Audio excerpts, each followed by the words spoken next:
اللهم صل على محمد وآل محمد. اللهم صل على محمد وآل محمد. اللهم صل على محمد وآل محمد. بسم الله الرحمن الرحيم. قل هو الله أحد الله الصمد لم يلد ولم يولد ولم يكن له كفوا احد. صدق الله العظيم. اللهم صل على محمد وآل محمد. بلند سلامات. اللهم صل على محمد وآل محمد.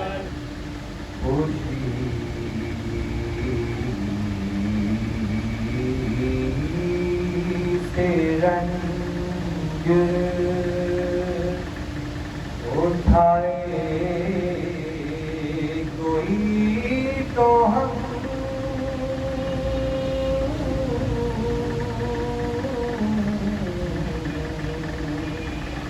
جانے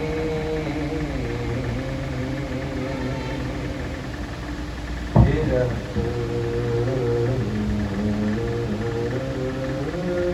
گھر کو لوٹائے کوئی تو ہم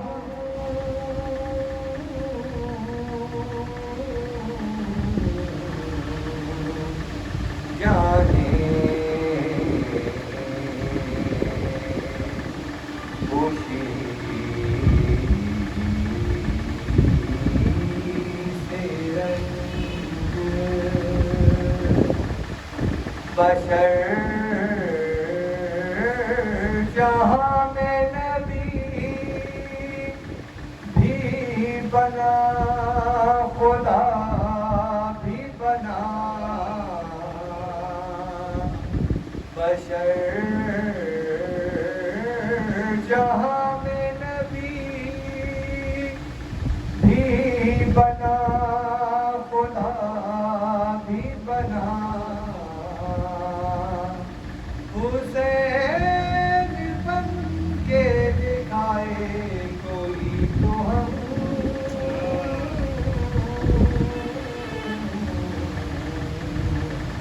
جانے خوشی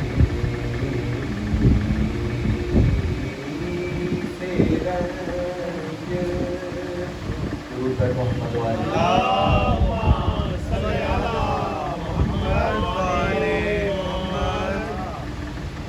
کو ہے اپنی جان سے پیارا غم حسین قائم رہے جہان خدایا غم حسین ہم کو ہے اپنی جان سے پیارا غم حسین. روزے الست پوچھا گیا کیا پسند ہے. روزے الست پوچھا گیا کیا پسند ہے.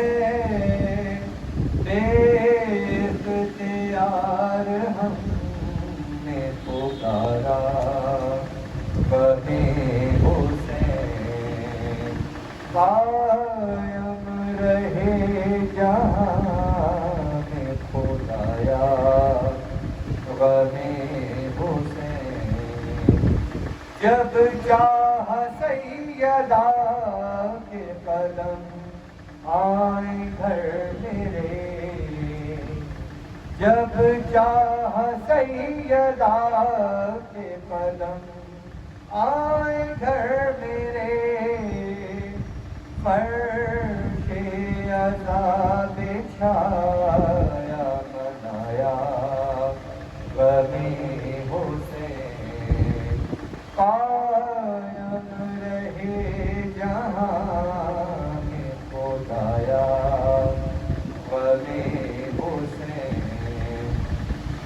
کم ظرف تو جہاں میں ملا جب بھی اقتدار، کم ظرف تو جہاں میں ملا جب بھی اقتدار، پہلے تنا سے تن کا نشانہ غمی حسین قائم رہی جہاں میں خدایا، غمی حسین ہر کفر و ظلم جور و تشدد کے سامنے، ہر کفر و ظلم جور و تشدد کے سامنے ہے آج بھی بہادر تنہا غمی حسین، قائم رہے جہاں میں خدایا، غمی حسین۔ درود پر محمد و آل محمد۔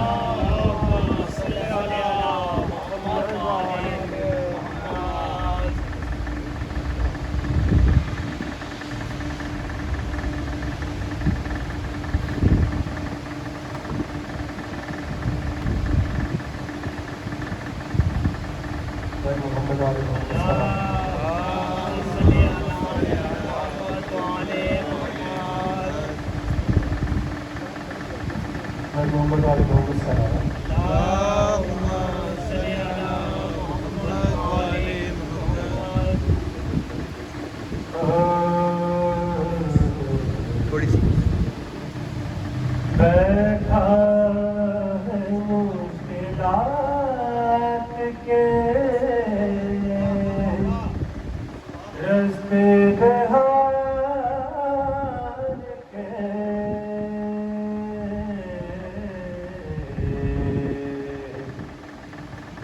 بیٹھا ہے مشکلات کے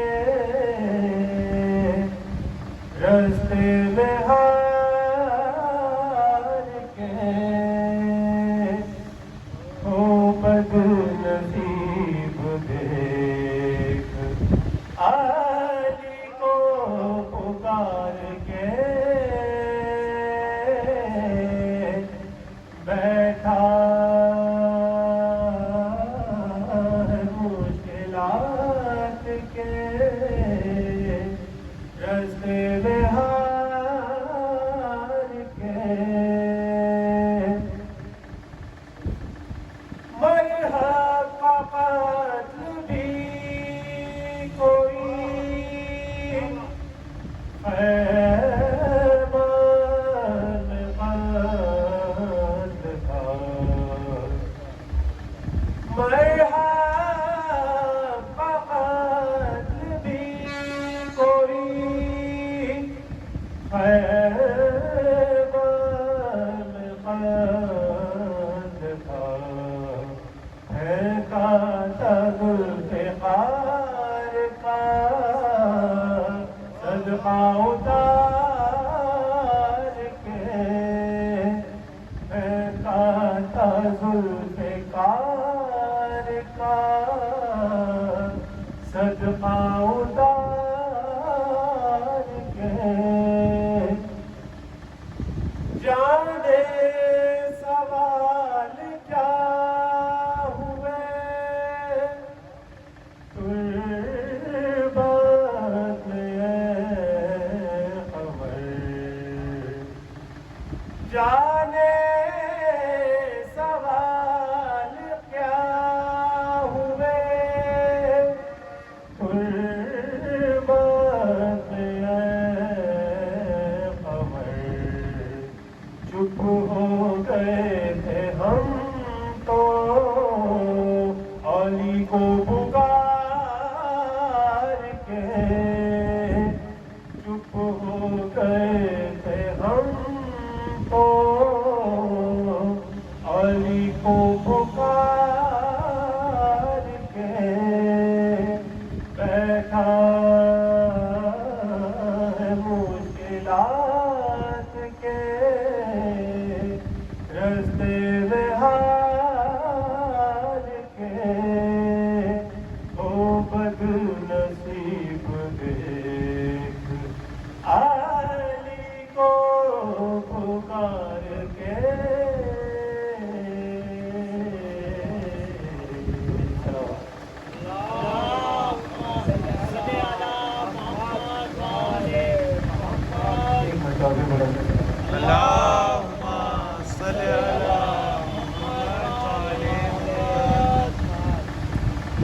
عباس کا نہ پوچھ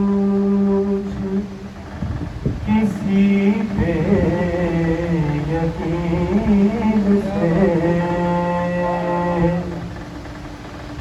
عباس کا نہ پوچھ کسی پہ یقین سے، یہ سیدہ سے پوچھ یا ام البنین سے،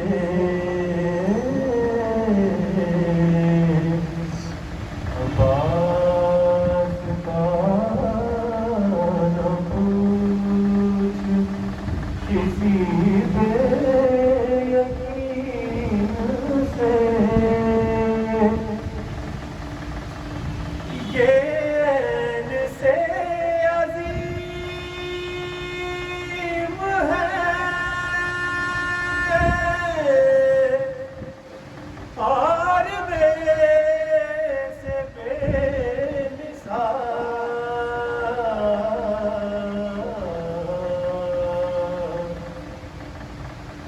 یہ عین سے عظیم ہے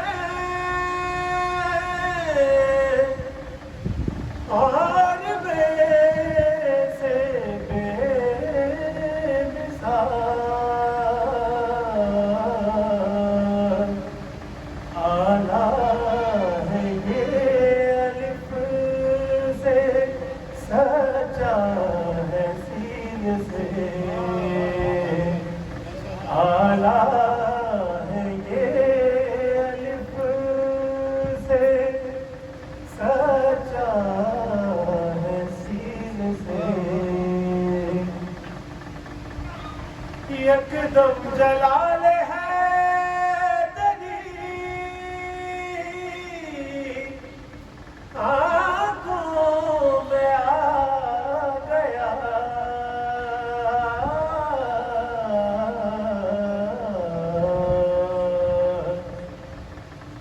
یکدم جلال ہے دری آنکھوں میں آ گیا،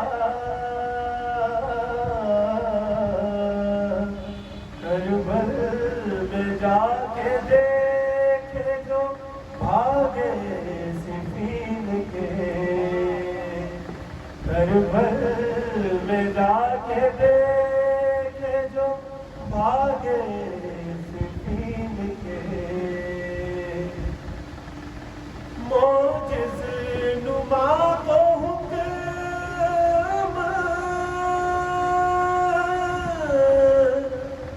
نہیں تھا کہ کچھ کرے،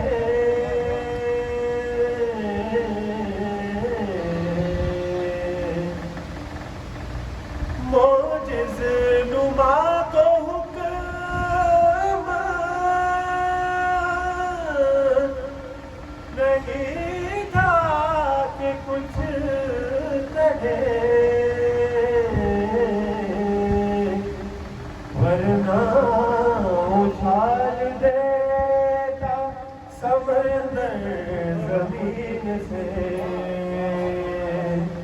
ورنہ اچھال دیتا سمندر زمین سے،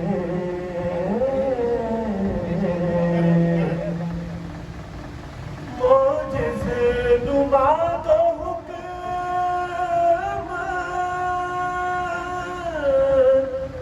نہیں تھا کہ کچھ کرے،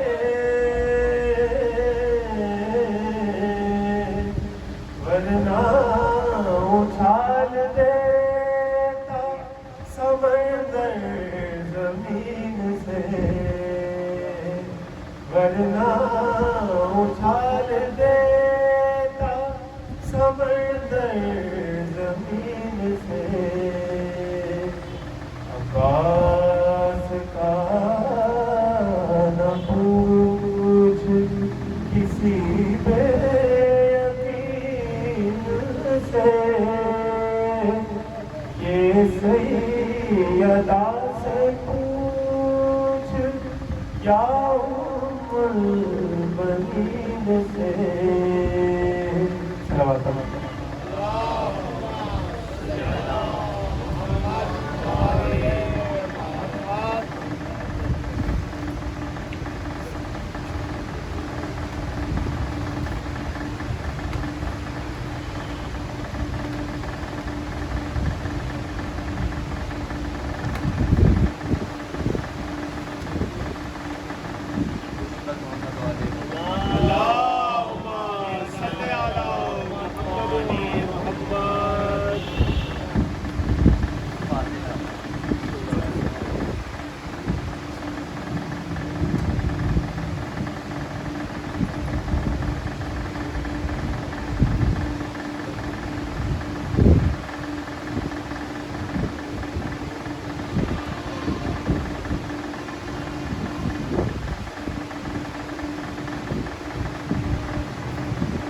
درود پر محمد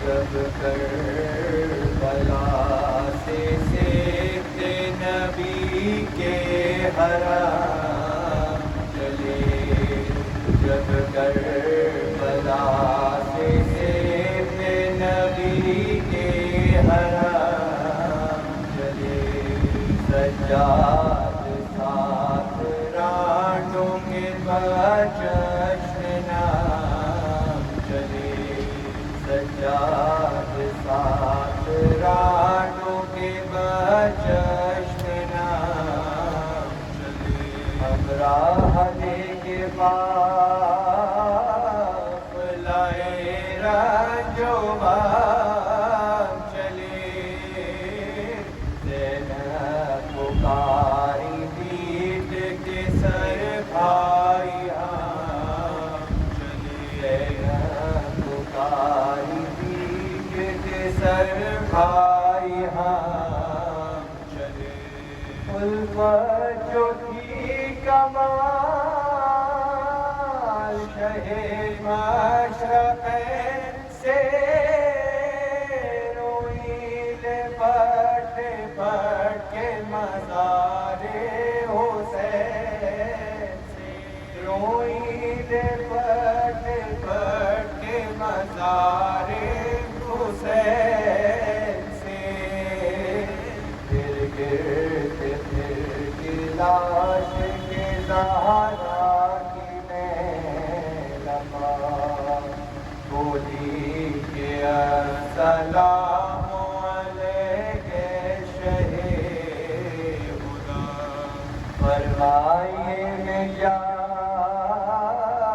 کے وطن میں کروں گی کیا بھیا جدا ہوتی ہے یہ غم کی موت بھیا جدا ہوتی ہے یہ غم کی موت رے کے دھیان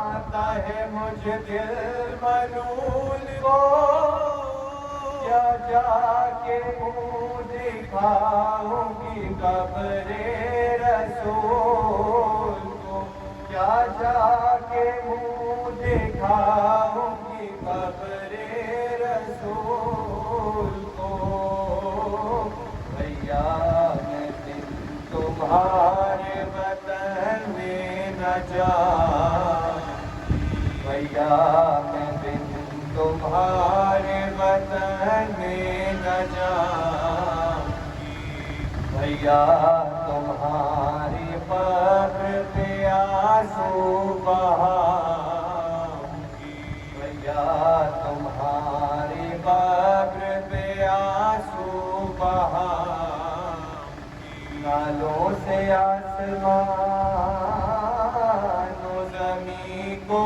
ہلاؤں گی نانے حسین پیاسوں کو پانی پلاؤں نانے حسین پیاسوں کو پانی پلا،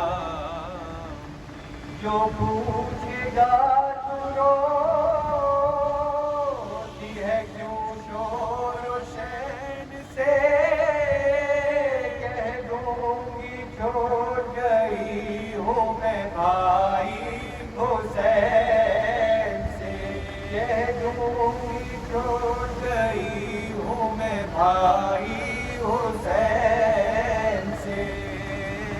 سجاد رو کے کرتے تھے زینب سے یہ سخن، چلیے اٹھی خدا کے لیے آنسوئے وطن، رو رو کے جان دو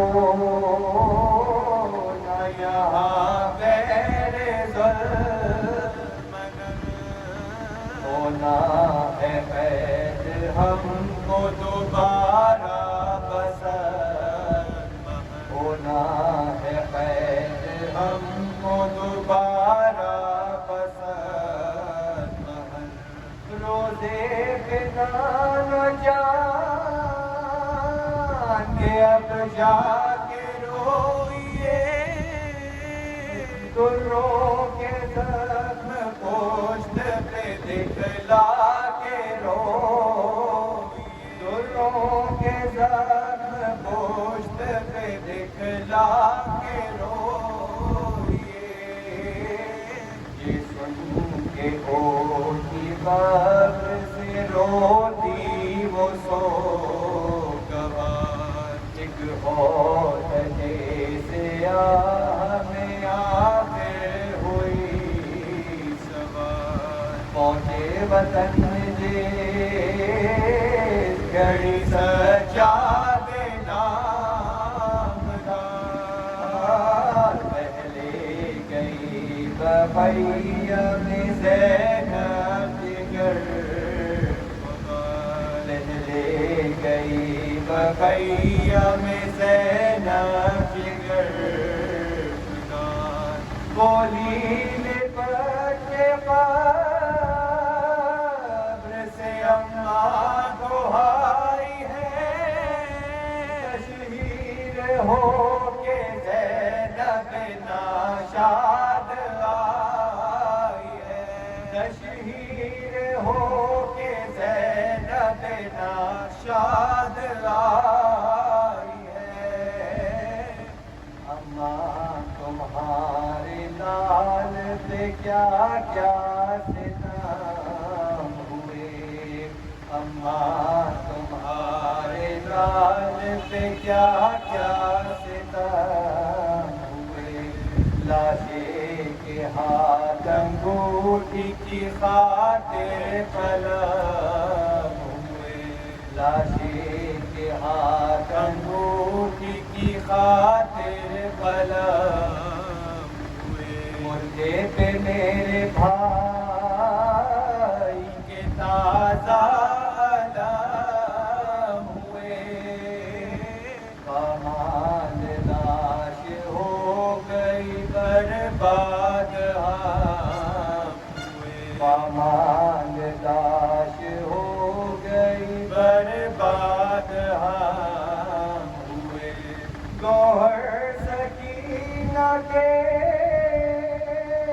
بھی اتارے ہیں شمر نے، درے ہماری پشت پہ مارے ہیں شمر نے، درے ہماری پشت پہ مارے ہیں شمر نے، اماں میرے مریض کو قیدی بنایا تھا، اماں میرے مریض کو قیدی بنایا تھا، تو کہ گرام بخار میں اس کو پہنایا تھا، تو کہ گرام بخار میں اس کو پہنایا تھا، کانٹوں پہ ننگے پاؤں تو نے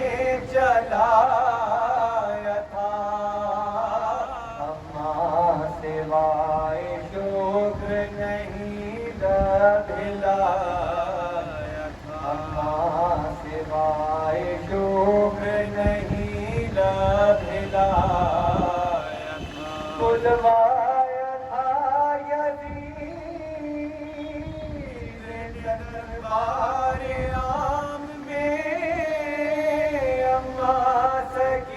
سکینہ مر گئی زندان شام میں بلوایا تھا یزید دربار عام میں اماں سکینہ مر گئی زندان شام میں اماں سکینہ مر گئی زندان شام میں اماں ایک رسی میں بندھوایا تھا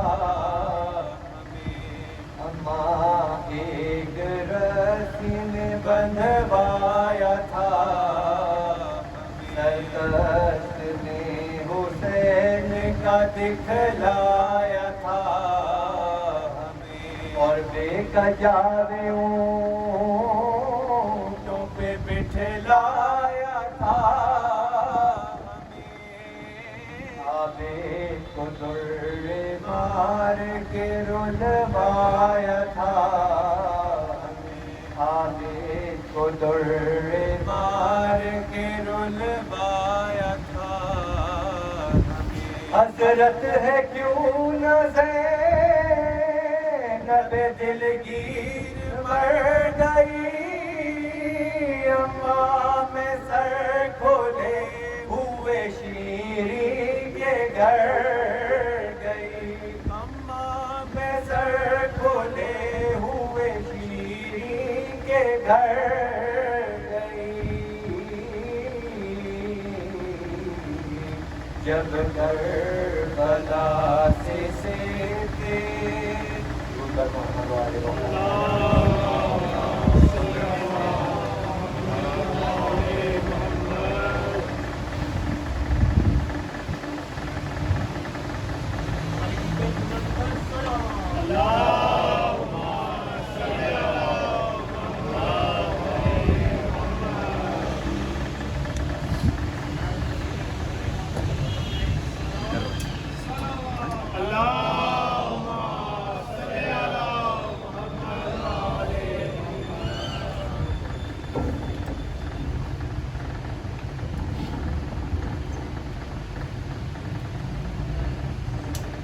حضرت ابو طالب علیہ السلام، حضرت فاطمہ بنت اسد، محمد مصطفیٰ، فاطمہ الزہرا، مولائے کائنات، امام حسن، امام حسین، امام زین العابدین، امام محمد باقر، امام جعفر صادق، امام موسیٰ کاظم، امام علی رضا، امام محمد تقی، امام علی نقی، امام حسن عسکری، امام مہدی، آخر زمان پر بلند تر صلوات۔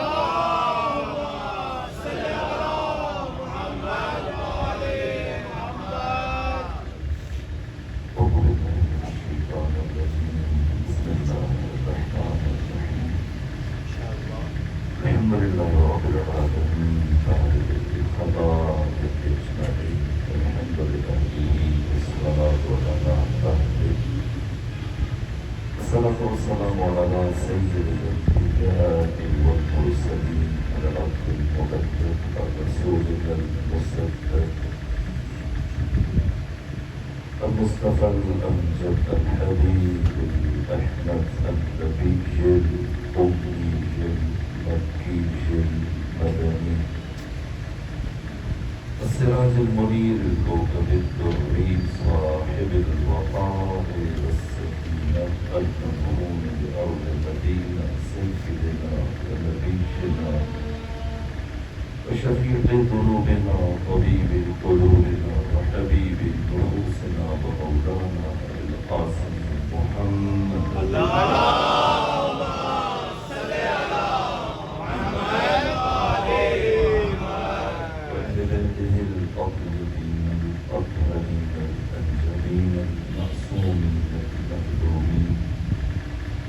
ورحمة الله على أحبابهم وأصحابهم وشيبتهم ومحبيهم وعليهم أجمعين ورحمة الله على أعدائهم ومنكر فضائلهم وناصر حقوقهم من يوم عداوتهم إلى الآن ومن الآن إلى قيام يوم الدين وبعد يوم الدين أما بعد فقد قال حق سبحانه في القرآن بسم الله الرحمن الرحيم والعصر إن الإنسان لفي خسر إلا الذين آمنوا وعملوا الصالحات وتواصوا بالحق وتواصوا بالصبر صلوات اللهم صل على محمد وآل محمد. اکتبوا بالناس من تماسك صداهم المؤمنات صلى الإسلام. ایسے تمام افراد فاتحہ پڑھنے والا ہے بالخصوص کا بڑے عزیز مرید حیدر کی والدہ سیدہ فوزیہ حیدر، ان سب کے ایثار ثواب اور درجات کی بلندی کے لیے سورہ فاتحہ اور سورہ اخلاص کی تلاوت کرتے ہیں۔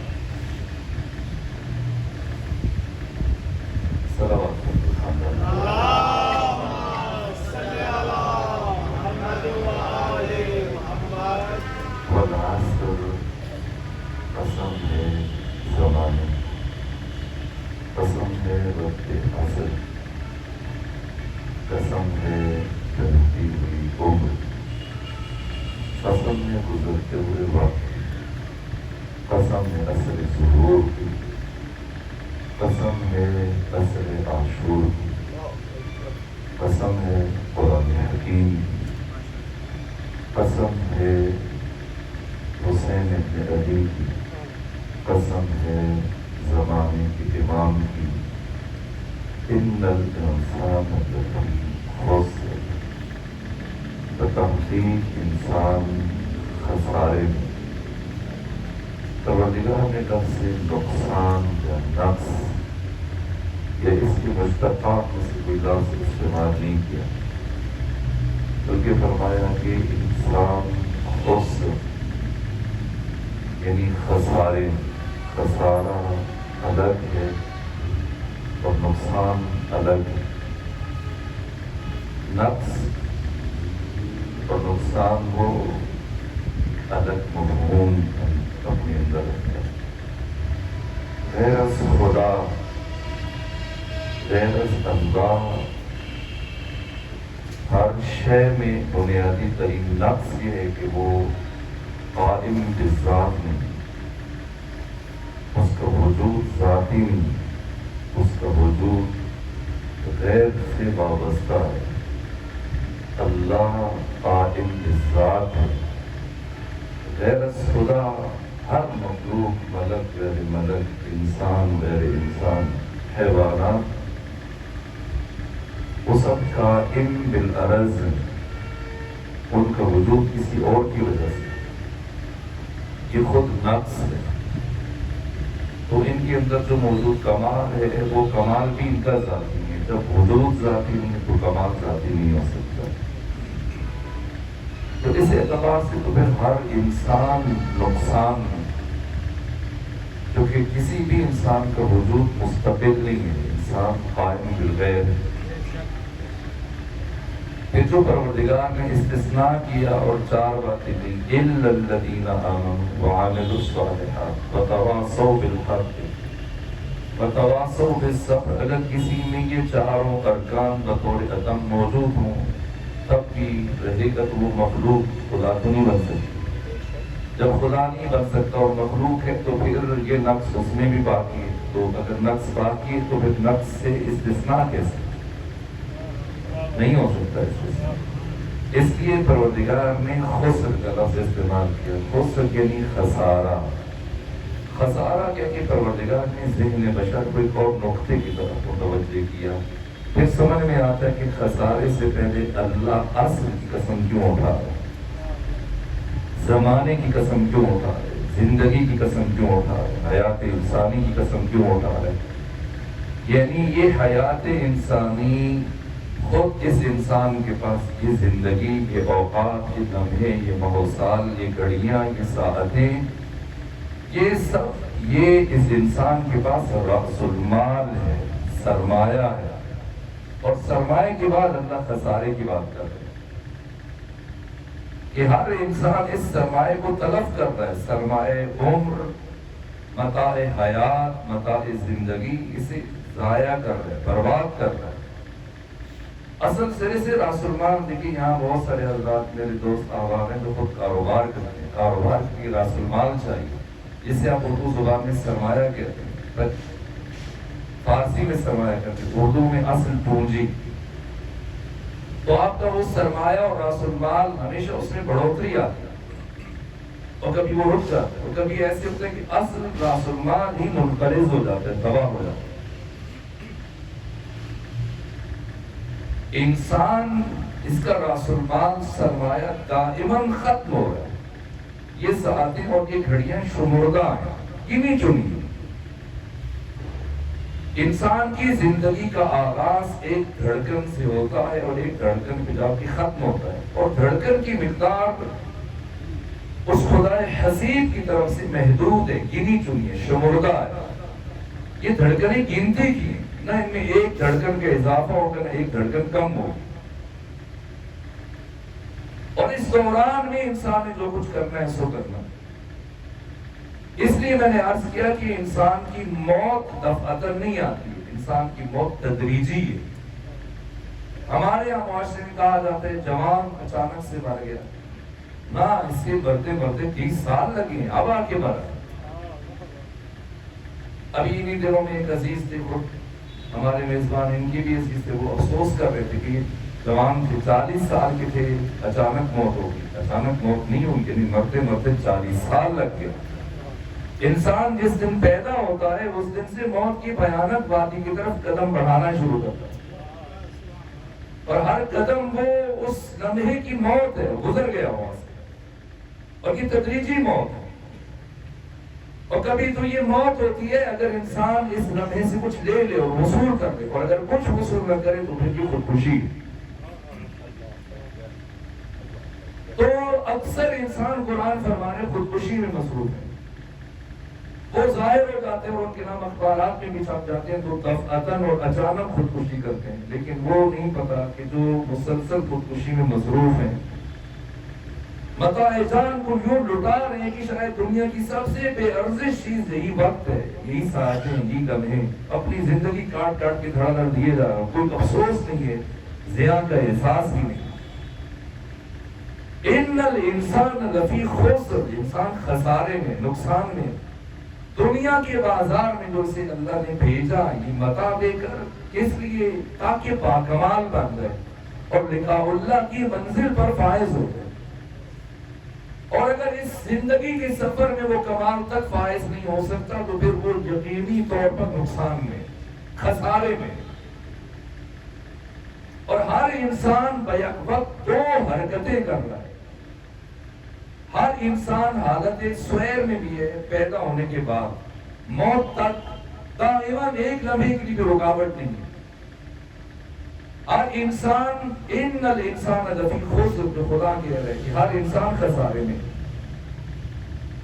یہ انسان ایک تو حالت سویر میں ہے, سواد سے, دوسرا یہ انسان حالت سیر میں, سین سے. اسے قرآن نے بیان کیا.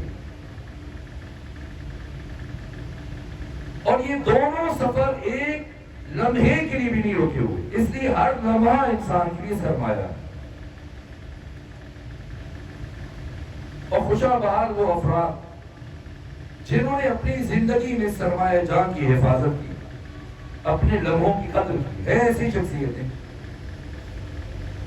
اگر ہم پرواہ کریں نہ کریں، لیکن جو عجیب شخصیتیں، کچھ افراد ایسے ہیں جن کی زندگی عرض میں بہت کم ہے لیکن طول میں بہت زیادہ ہے، کم وقت میں جو کر کے چلے گئے.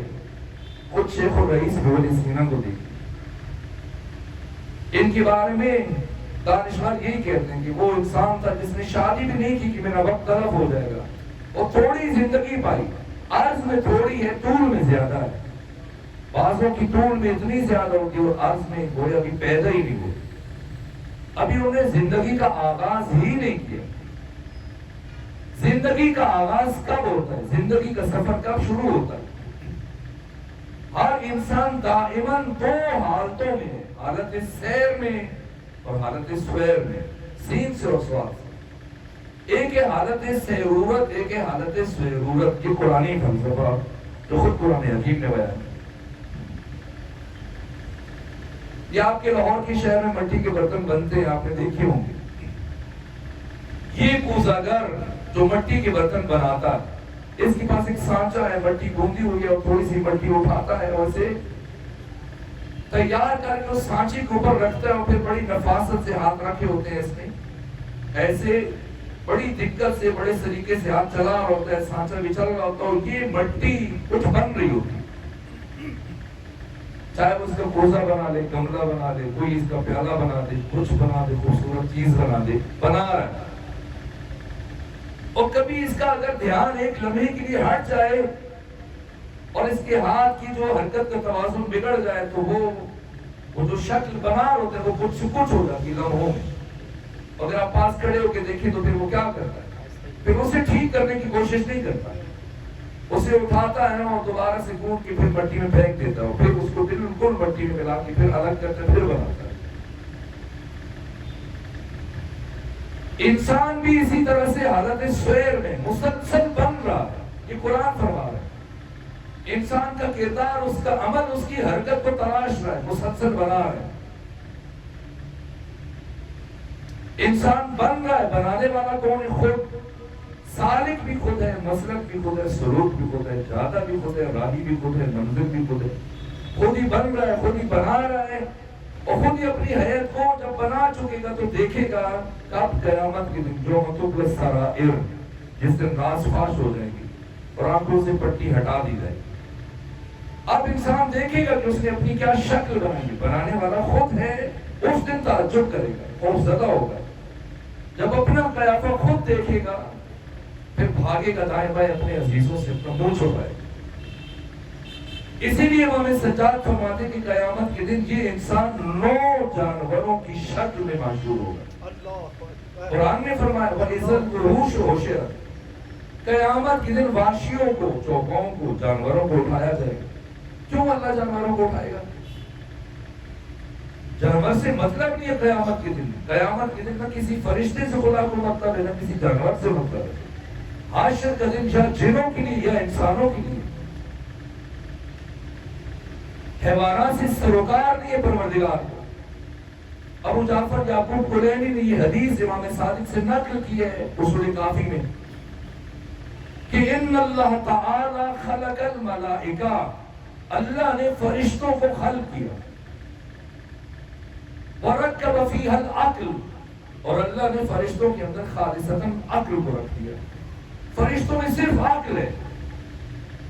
کچھ مخلوقات ہیں جو پست خلق ہوئی اور ہمیشہ پست رہے گی، ان میں بلندی کا امکان نہیں. اور کچھ مخلوقات ہیں جو اپنی خلقت میں ہی بلند خلق ہوئی، کامل، ان میں پستی کا امکان نہیں. نہ نیچے آ سکتے اور نہ جس حالت میں خلق ہو اس سے ذرا بھی اوپر جا سکتے. فرشتہ درجہ کمال کی جس سطح پہ ہمیشہ وہی رہے گا، آگے نہیں بڑھے گا. ان اللہ خلق الملائکہ، اللہ نے فرشتوں کو خلق کیا. وَرَكَّبَ فِيهَا الْعَقْلُ، اور ان کے اندر اللہ نے عقل کو رکھ دیا. فرشتے میں صرف عقل ہے، اور یہ فرشتہ روح مجرد ہے، جسم نہیں رکھتا، منزہ ہے جسم سے. اس لیے فرشتوں کی شکلیں بنانے کی ضرورت نہیں، نہ براق کی. ہم چونکہ مادی اور ایسی دنیا میں رہتے ہیں، ہر چیز کی شکلیں، اور آپ تو لاہور میں رہتے ہیں، لوگوں نے پنجاب میں آپ دیکھیے بڑے بڑے ٹرک ان کی پشت کے اوپر براق کی عجیب و غریب تصویریں بناتے ہیں. پیغمبر اکرام اسلام سوار ہو کر اس پہ گئے، جہاں جبریل نہیں جا پا رہے وہاں براق کیسے گئے؟ یعنی جو فرشتوں کا سردار ہے وہ رک گئے اور کہا کہ پیغمبر نے کہا آگے بڑھو، تنو تنو تو کو رتن اللہ ترک، اگر ایک پورا برابر آگے بڑھو تو میرے پر جل گئے. اس لیے کہ فرشتوں کے کمال کی حد ہے، اس حد سے تجاوز نہیں کر سکتے. اسی حالت کمال میں خلق ہو، اسی میں رہیں گے دائماً، نہ نیچے آئیں گے نہ اوپر جائیں گے. دیکھیے یہ انسان ہے کہ جو فرشتوں کو عبور کر کے وہاں پہنچتے جس کا فرشتہ تصور نہیں کر سکتے. دنا فتدل فکان قاب قوسین او ادنا. اللہ نے فرشتوں کو خلق کیا اور ان کے اندر خالصتاً عقل کو رکھ دیا اور بس. ثم خلق البہائم، اللہ نے حیوانات کو خلق کیا. ورکب فیہ الشہوہ، ان کے اندر اللہ نے خواہشوں کو رکھ دیا. بس ان حیوانات میں صرف خواہشیں اور شہوات ہیں، عقل نہیں. ثم خلق بنی آدم، پھر اللہ نے انسانوں کو خلق کیا. ورکب فیہم العقل والشہوہ، ان کے اندر اللہ نے عقل کو بھی رکھا، خواہشات کو بھی رکھا. وہ چیز بھی رکھ دی کہ جو فرشتوں کے اندر رکھی تھی اور وہ چیز بھی لا کے رکھ دی جو حیوانات کے اندر. یہ دو ذاتوں کا سنگم قرار پایا انسان. اور اس کے بعد قانون ارشاد فرمایا امام صادق، فرمایا من غلب عقلہ علی شہوتہ هو ادنی من البہائم، من غلب عقلہ علی شہوتہ هو اعلی من الملائکہ. جو شخص اپنی عقل کو خواہشات پر غالب کر دے یہ فرشتوں سے افضل ہو جاتا ہے. فرشتہ کہنے سے یارو میری توہین ہوتی، میں مسجود ملائک ہوں، مجھے انسان رہنے دو. ومن غلب شہوتہ علی عقلہ هو ادنی من البہائم. نہ بلندی کی کوئی حد ہے نہ گراوٹ کی کوئی حد ہے. جو انسان اپنی خواہشات اور شہوات کو عقل پر غالب کر دے یہ حیوانات سے بھی پستر ہو جاتا ہے. جو قرآن نے بیان کیا ذالک اولئک کالانعام بل ہم اضل. یہ انسان چوپایا بن جاتا ہے، سور بن جاتا ہے، بچھو، سانپ یا ان سے بھی پستر، ان سے بھی نیچے. نہ انسان اس کی پستی کا تصور کیا جا سکتا ہے نہ اس کی بلندی کا تصور کیا جا سکتا ہے. یہ تجارت ہے کہ زندگی کے بازار میں اللہ نے ہمیں سرمایہ عمر دے کے بھیجا کہ تجارت کرو، اور اس تجارت کے نتیجے میں اگر خسارہ اٹھایا تو حیوانوں سے بدتر ہو جاؤ، اور اگر فائدہ اٹھایا تو فرشتوں سے افضل ہو جاؤ. تو ہر انسان کو حرکتیں ایک حالت اس ضرورت میں سواد سے، جیسے کوزگر کا کوزہ مسلسل بن رہا ہے، خود کو بنا رہا ہے، ابھی سے نہیں پتہ چلتا. یہ جو ہمیں تصور کیا گیا ہے مولانا صاحب بتاتے ہیں کہ وہ اکثر میڈیا میں بتاتے ہیں. جب پنجاب یونیورسٹی میں وہاں بھی اپنے لیکچر میں اساتذہ کو طلباء کو تشویق دلا رہے تھے موسیقی نہ سنو، اگر ادھر موسیقی چھوڑو گے تو وہاں پہ خود ایسے ایسے نغمے سنو گے، پہلے جبرائیل آئیں گے، پھر حضرت داؤد آئیں گے، پھر ان سے بھی زیادہ خوبصورت نغمہ پیغمبر کا ہوگا، پھر اللہ آ کے بیٹھے گا اور کیا اس کا نغمہ ہے. میں بہت عزت کرتا ہوں، لیکن یہ تصور جو انہوں نے دیا ہے بہرحال قرآن سے متصادم ہے. مولانا طارق جمیل صاحب خدا ان کی حفاظت کر رہے ہیں، اہل علم میں اور ملت کا در رکھتے ہیں، لیکن یہ مسائل ہیں. یہ تصور جو وہ دے رہے ہیں عبور کا جو تصور دیتے ہیں، اسی جو پنجاب یونیورسٹی میں خطاب کرتے ہوئے انہوں نے ارشاد فرمایا اور میڈیا میں اکثر کہ ایک حور 70 لباس پہنیں گے اور پھر بھی اس کا وزن نظر آ رہا ہوگا.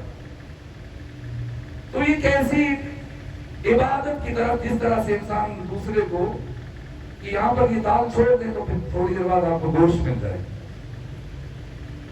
اور یہ ایک سیاہ خاتون سے چھوڑ دیں آپ کو وہاں پہ حوریں ملیں. یہ کیسا تصور ہے؟ یہ تصور قرآن سے متصادم ہے. قرآن میں تمثیل ہے، تشبیہ ہے، استعارے ہیں، معصومین نے اس کی تفاسیر بیان کی.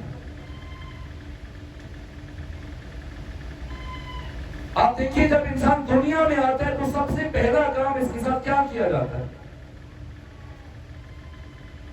جب پیدا ہوتا ہے انسان، اس میں مسلمان کی بھی قید نہیں، آپ آزان اقامت کہیں گے، لیکن فوراً جو پہلا کام کیا جاتا ہے فوراً ولادت کے بعد وہ کیا کام ہے؟ ناف کاٹتے. اس بچے کی ناف کاٹ دیتے ہیں. کیوں کاٹتے ہیں ناف؟ اگر ناف نہ کاٹے تو یہ اس کا آخری دن ہوگا. تو کیوں کاٹ رہے ہیں؟ اسی ناف کی وجہ سے تو 4.5 مہینے اس نے خوراک حاصل کی بطن مادر میں. تو جس وجہ سے یہ بطن مادر میں زندہ تھا اسی چیز کو قطع کر رہے ہیں، اس کی خوراک کاٹ رہے ہیں. لیکن اب اس عالم میں رہنے کے لیے لازم ہے اس خوراک کو قطع کر دیا.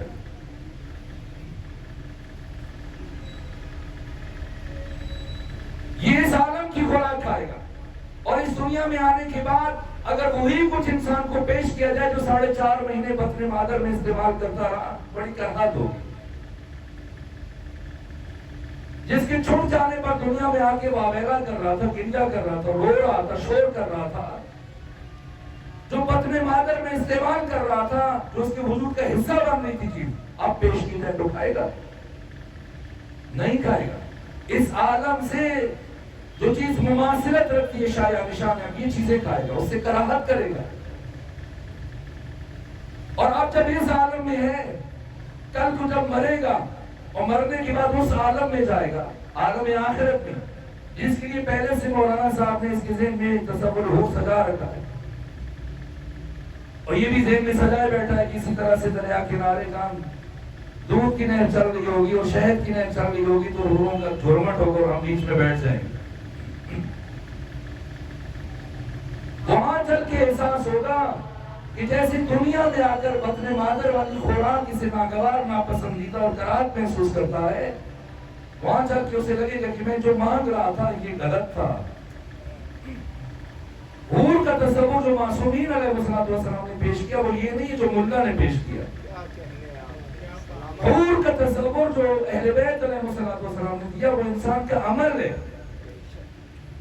یہ ہمارا عمل جتنا لطیف ہوگا، اس میں جتنی معرفت ہوگی، اس میں جتنی دقت ہوگی، جتنی گہرائی ہوگی، اس میں جتنا تقویٰ ہوگا، اسی انسان کے عمل کو مجسم کر کے قیامت کے دن اس کے عمل کے پیکر مجسم کو اس کا صحیح اور ساتھی بنا دیا جائے گا.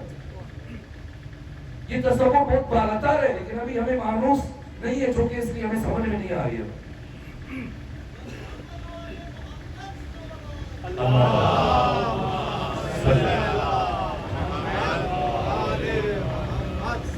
کیوں جناب سیدہ زہرا کے لیے پیغمبر اکرام اسلام نے فرمایا کہ فاطمہ زہرا حورائے انسیہ ہیں، انسانی شکل میں حور ہے. اس کا کیا مطلب؟ اس کا مطلب یہ کہ حق تعالیٰ نے تمام تر خوبیوں کو اور فضیلتوں کو اور عزتوں کو اور کمالات کو شکل فاطمہ میں انسانی شکل میں مجسم کر دیا ہے. یہ علی کا مقدر ہے، یہ ذات اس دنیا میں علی کے لیے، یہ تصور ہے. سو وہاں جا کر ہمیں محسوس ہوگا. تو اللہ نے ہمیں کمال کے لیے خلق کیا. اب ہر انسان حالت سیر میں یا حالت سیرورت میں یا حالت سیرورت میں یا بن رہا ہے اور شکل وہاں ظاہر ہو، اور جیسی شکل ہوگی ویسی جگہ ٹھہرایا جائے، خود ہی تعین ہو جائے گا.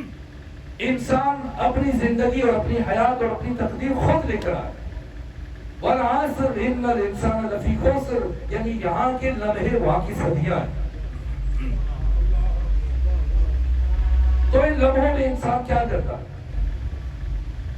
جیسے میں مثال دے رہا تھا، کبھی انسان تھوک کے حساب سے، اس لیے علی فرماتے ہیں کہ جس کا آنے والا دن اور آج کا دن دونوں برابر ہوں یہ ملعون ہے، اور اس کا ہمارے ساتھ کوئی تعلق نہیں. لازم ہے کہ انسان حالت رشد میں رہے. کیا بن رہا اس کی طرف متوجہ رہے، ایک ایک لمحے سے اس کا پورا حق وصول کرے. جس طرح سے تاریخ انسانی میں زندگی کی سب سے بھاری قیمت اگر کسی ہستی نے وصول کی تو وہ سرور سالار شہیدان حسین ابن علی. یہ شہید کو تاریخ کہتی کہ اس سے بڑھ کر کسی انسان نے اپنے خون کی قیمت وصول نہیں کی اور تجارت خدا سے کی.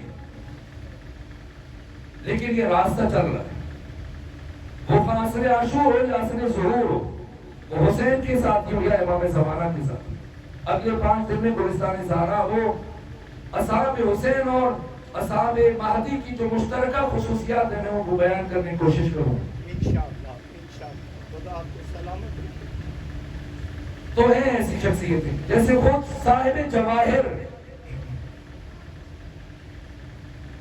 علامہ شیخ حسن نجفی، ان کی باقی کتب کے علاوہ ان کی ایک معرکۃ الآراء کتاب ہے، میں نے اپنے اہل سنت برادران کو دکھائی، اسلامک یونیورسٹی کے اساتذہ کو دکھائی تو وہ حیرت میں کہا کہ آپ شیعوں کے پاس فکر اتنا بڑا خزانہ ہے اور اتنی جامعیت کے ساتھ.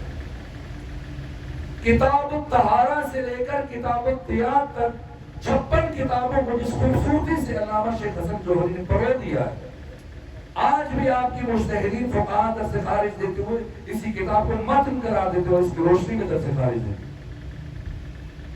اور اس کی 9 نمبر جلد یہ جو شیخ حسن نجفی نے لکھے جواہر الکلام 56 کتابوں کا مجموعہ، اس کے نیچے انہوں نے ایک مقام پہ لکھا ہے ان کے بیٹے کا شام میں انتقال ہو گیا. شام مطلب وقت شام، اور جب انتقال ہوا تو رات میں دفنانا مناسب نہیں سمجھا گیا تو مولا متقیان کے حرم کے جو نواح میں حجرے تھے کمرے، ان میں سے ایک کمرے میں ان کی میت کو رکھ دیا گیا.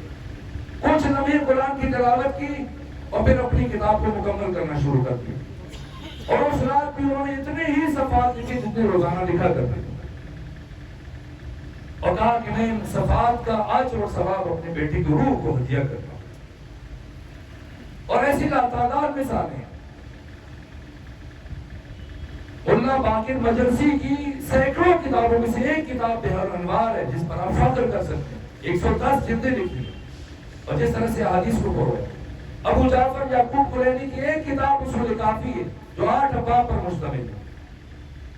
یہ فیصل آباد کے مولانا اسحاق مدنی صاحب جو مرحوم ہو گئے، وہ کہتے ہیں تعجب ہوتا ہے ہماری یہ صحیح بخاری اور صحیح مسلم شیخ کلینی کی لکھی ہوئی اصول کافی کی خاک پاک کو بھی نہیں چھو سکتی. کہ ہماری بخاری مسلم میں باب الایمان میں کل 50 احادیث ہیں، آپ کے 2500 احادیث ہیں باب الایمان میں. اسی لیے جب پچھلے عرصے میں امام ناصر الدین البانی جن کا تعلق مصر سے تھا، جب تحقیق کی جا رہی تھی کہ بس شیعہ راویوں کی حدیث کو کتب سیاہ ستہ سے ہٹا دیا جائے، بخاری مسلم ترمذی ابن ماجہ ابو داؤد و نسائی وغیرہ سے، تو آخر میں امام نسائی نے، امام ناصر الدین البانی نے جو سلسلۃ احادیث صحیحہ کے مؤلف ہیں اور اس دور کے سب سے بڑے شیخ الحدیث 11 سال پہلے جن کا انتقال ہوا، انہوں نے یہ جملہ سراج سے لکھا، کہا کہ اگر صحیح بخاری اور صحیح مسلم اور ترمذی ابن ماجہ سے اور موطا امام مالک اور ہماری اپنی کتابوں سے اگر شیعہ راویوں کو نکال دیا گیا تو ہمارے پاس صرف خس و خاشاک رہ جائے گا، ادھر ادھر کی حدیثیں جن میں کوئی علم نہیں ہے.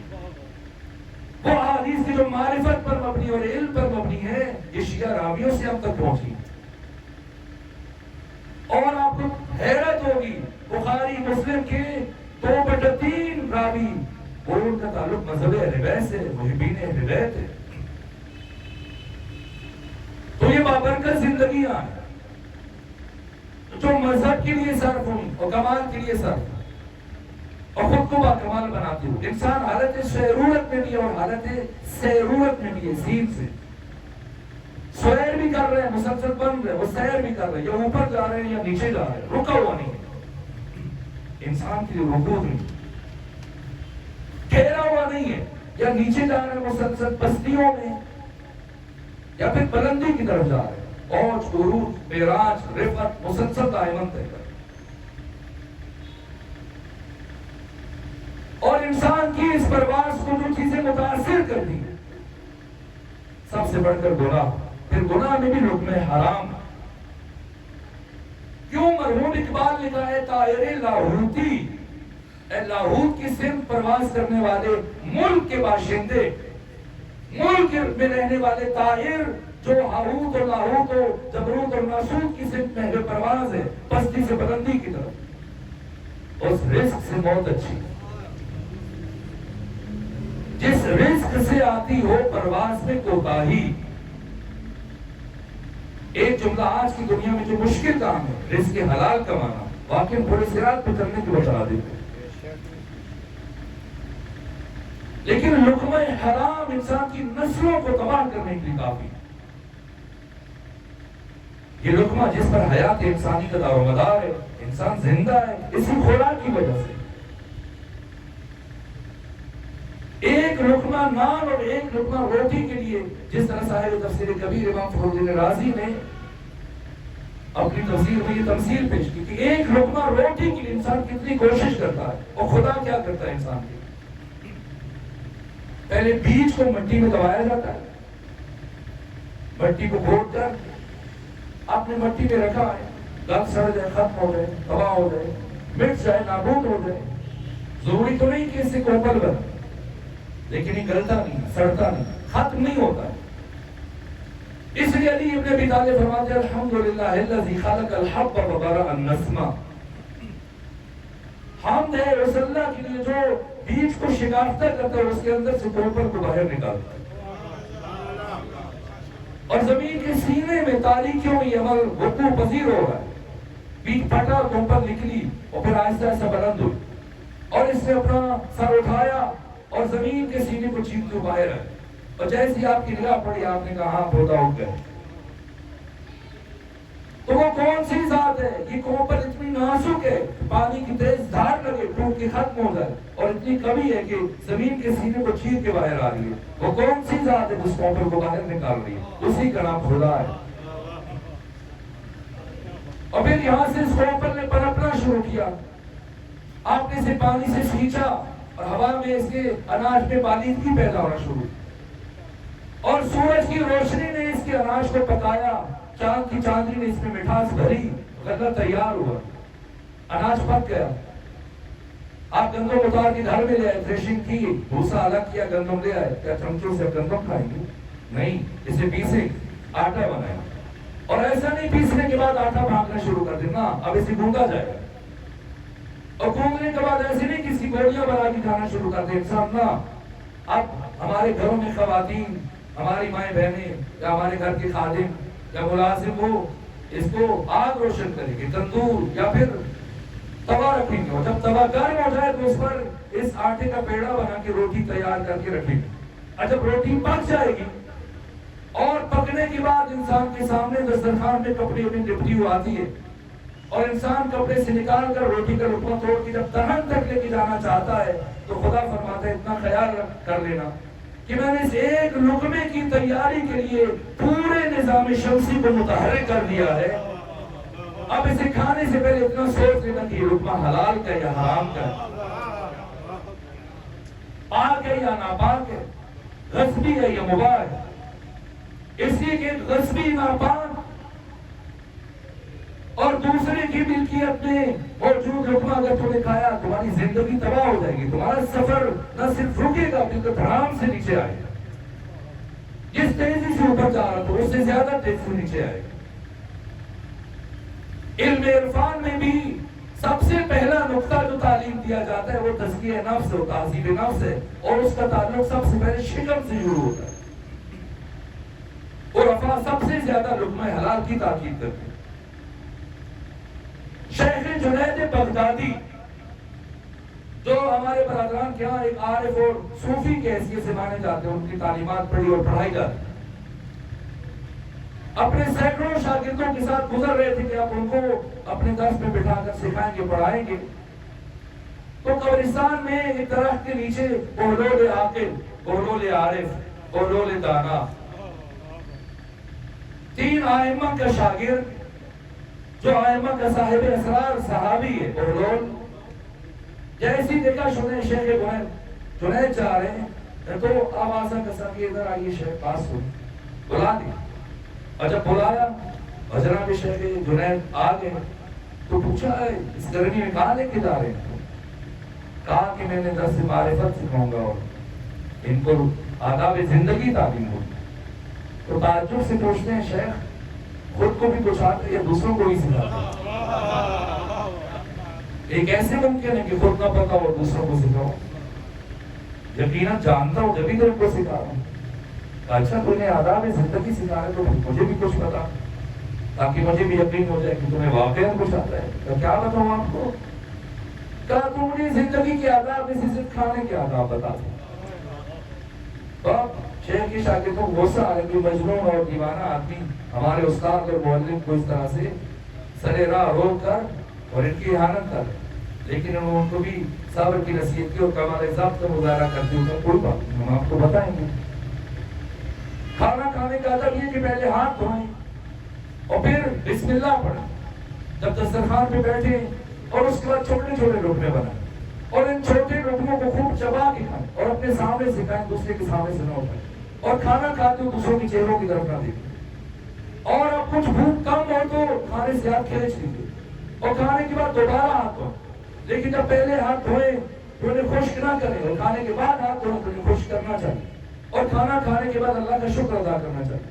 اور بتاؤ تو بس یہی تعجب ہے، تمہیں تو کھانا کھانے کے آداب بھی نہیں پتہ اور تم انہیں زندگی کے آداب تعلیم دے رہے، آپ بتا دیجیے کھانا کھانے کے آداب اس کے علاوہ اور کیا جو میں نے بیان کی کہ شیخ یہ تو جتنی باتیں کر رہا ہے یہ ساری ذیلی باتیں، ضمنی باتیں، فرعی باتیں، اصلی ادب کھانے کا اسے تو نظر انداز کر گیا۔ میں نے پوچھا تم نے پھر بھی نہیں بتایا، ان سب باتوں کی کوئی حیثیت نہیں اگر اس ادب کا خیال نہ رکھا گیا۔ وہ کون سا ادب ہے؟ کہ یہ بسم اللہ پڑھنا اور ہاتھ دھونا اور چھوٹے لقمے اور بڑے لقمے یہ بات کی بات ہے، اس سے پہلے کہ تو بسم اللہ پڑھے، اس سے پہلے کہ تو لقمہ اٹھائے، اس سے پہلے کہ تو نے چبائے، یہ دیکھ یہ لقمہ جو تو اٹھا کے کھانے لگے حلال کیا یا حرام کیا ہے، غصبی ہے یا مباح ہے، ایک لقمہ حرام تو 1000 دفعہ بسم اللہ پڑھ کے کھا، تجھے کون سا فائدہ دے گا؟ 1000 مرتبہ ہاتھ دھو کے کھا، یہ لقمہ حرام تمہیں کون سا فائدہ دے گا؟ ایک سلوات بھیجیے خاندان فاطمہ۔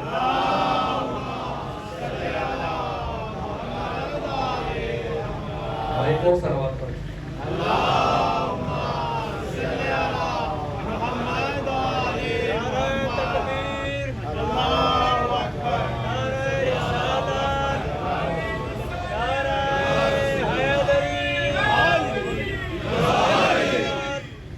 اتنی بلند سلوات پڑھیں گے خاندان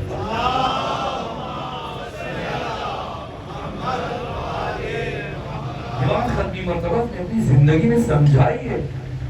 جب آقا مکہ سے مدینہ تشریف لے کے گئے تو انصار میں سے پہلے سال یہ انصار کی عادت رہی کہ ہر روز دن کا کھانا ختمی مرتبہ کو اپنے گھروں میں تقسیم کر رکھے تھے، ہر ایک انصاری پیغمبر کو اپنے گھر کھانا کھلاتے اور باریاں تھی سب۔ اور ایک دن پیغمبر کرام اسلام کا ایک جوان صحابی ہے جن کا نام زید ہے، انصار میں سے، انہوں نے ختمی مرتبہ کو کھانے میں بلایا اور آپ کی محبت میں ان کی پاس ایک ہی گوشت تھا بکرا کے یہ ذبح کیا اور ذبح کر کے پھر پیغمبر کے لیے بطور خاص اہتمام سے انہوں نے انگاروں پہ اس کو تیار کیا، اس کو بھونا، روسٹ کیا اور بڑا سجا سوار کے دسترخوان پر رکھیں گے، آقا پسند کروائیں گے اور خوش ہوں گے۔ اور اپنے بھائی مولا متقیان اور چند افراد کے ساتھ پیغمبر آئے اور جب آئے دسترخوان پر اور جیسے ہی بیٹھے تو اپنے صحابی زید سے استفسار کیا۔ اس ذوالغابہ میں اور خود ابن حجر اسقلانی نے فتح الباری میں اس روایت کو لکھا، پیغمبر نے پوچھا کہ یہ بتاؤ کہ اسے ذبح کس نے کیا، اور سوال تو یہ بنتا تھا کہ یہ کس کا ہے، لیکن یہ نہیں پوچھا اس لیے پیغمبر جانتے کہ دسترخوان صحابی کا، اور صحابی وہ ہوتا ہے جو غاصب نہ ہو، جو کسی اور کا مال اٹھا کے پیش کرے، اسے صحابی نہیں کہتے۔ تو صحابی ہے تو یقیناً یہ تو تصور ہی نہیں کیا جا سکتا کسی اور کا مال غصب کر کے، کسی کی کھجوریں غصب کر کے یا کسی کا دوسرا مال غصب کر کے وہ مجھے کھلانا شروع کر دے، اسی کا ہے۔ اس لیے پوچھا کہ بتاؤ ذبح کس نے کیا، اور زید سمجھ گئے، عرض کیا یا رسول اللہ چونکہ میں رقیق القلب ہوں، نرم دل ہوں اور مجھے ہمت نہیں ہوتی کہ میں خود سے جانور کو ذبح کروں، تو میں نے اپنے ہمسائے کو زحمت دی اور اس نے ذبح کیا، تو میں آپ کے سامنے رکھ دیا، تیار کی۔ تو پیغمبر نے پوچھا بتاؤ کیا تمہارا وہ ہمسایہ مسلمان تھا؟ فرمایا نہ، اہل کتاب تھا۔ تو امام ابن حجر اسقلانی نے لکھا فتح الباری میں ختمی مرتبہ نے سورہ مبارکہ کی، سورہ مبارکہ انعام کی آیت نمبر 145 پر توڑ کے کھڑے ہو گئے اور کہا کہ اللہ نے مسلمان پر غیر مسلم کی ذبیحہ کو حرام قرار دیا۔ دسترخوان صحابی کا ہے، ہر صحابی کا ہے، پکانے والا صحابی ہے، میزبان صحابی ہے، صرف ذبح اہل کتاب نے کیا ختمی مرتبہ بھوکے اٹھ کے چلے گئے دسترخوان سے. اب نہیں معلوم کتنا پاک طاہر اور طیب دسترخوان ہے ابو طالب عمران کا کہ پیغمبر 10 سال اسی دسترخوان سے اٹھا کر تراویح کرتے ہوتے. یہ اساس ہے میرے عزیز حضرات. میں ایک اور کچھ عرض کرنا چاہ رہا تھا لیکن باقی 5 دنوں میں جو آپ کے سامنے بیان کریں گے. اب میں اپنی بات کو آخری مرحلے میں لیتا ہوں جو کہ اندازہ ہوگا کہ وقت ختم ہو. لقمہ حلال زندگی سانس ہے اور لقمہ حرام زندگی سوز ہے. سالوں کی محنت کو نابود کرنے کے لیے ایک لقمہ حرام کافی. اس لیے میں نے دیکھا تاریخ کی کتابوں میں کہ ہارون الرشید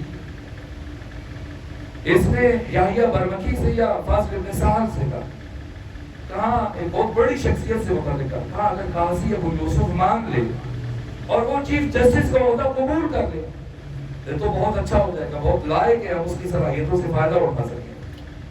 اور ساتھ اگر وہ میرے بچوں کو امین کو مامون کو معتصم کو قاسم کو پڑھائے گا تو اور زیادہ اچھا ہو جائے گا. لیکن میں کئی سالوں سے اسے یہ 2 باتیں کہہ رہا ہوں, نہیں مانتا. تو وزیر نے کہا کہ کون سی مشکل بات ہے, اگر آپ نے مجھے کہا ہوتا تو میں چند گھنٹوں میں آپ کا کام کر دیتا.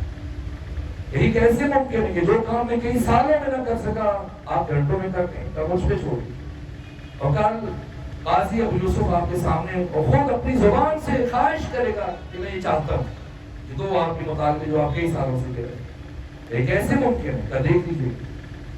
اب وزیر صاحب گئے قاضی ابو یوسف کے پاس, کہا کہ آپ اتنی متباہر شخصیت ہیں, اتنے بڑے عالم ہیں, فقیہ ہیں, محدث ہیں, قرآن شناس ہیں, ہماری خواہش ہے کہ ایک دن آپ آئیں, ایک وقت کا کھانا ہمارے ساتھ دربار میں تناول فرمائیں, جس کے بعد پوری مملکت میں خیر و برکت ہوگی اور آپ دعا فرمائیں گے اور اکابرین اور ارکان سلطنت کو نصیحت فرمائیں گے تو خیر و برکت کے لیے یہ بہت خوش آئند ہوگا.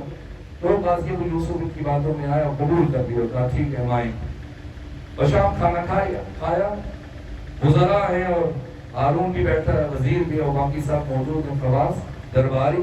کھانا کھایا اور کھانا کھانے کے بعد جب رات ابو یوسف سوئے تو ساری رات یہی سوچتے رہے کہ مجھے ہارون چیف جسٹس بننے کا کیا ہے, قاسم کو صاحب اس میں کیا برائی ہے, اگر میں چیف جسٹس بن جاؤں گا تو اچھے اچھے فیصلے کروں گا. اور آپ جانتے ہیں بعد میں کیا اچھے فیصلے کی, اسی کے باپ کی کنیز کو اس کے لیے مباح کرا دیا. یہ ایک فیصلہ.